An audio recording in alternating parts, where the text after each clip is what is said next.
বেশি কিছু না। জীবনে ভালো থাকতে গেলে একটা ডোন্ট কেয়ার ভাব রাখতেই হবে। জীবনে কে এলো আর কে গেল অত ভাববার সময় কই। জীবনে বাস্তবতা বুঝতে গেলে দেখবেন চারপাশে দু একটা ছায়া ছাড়া আর কারো অস্তিত্ব নেই।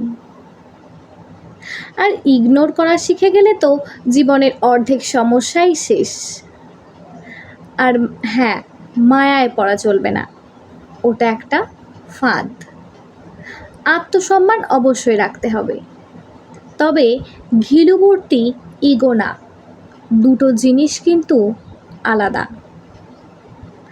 আর একটা জিনিস প্যাঁচালো মগজে ঢুকিয়ে নিতে হবে যে জীবনে সব কিছুই ক্ষণস্থায়ী, এই আছে এই নেই।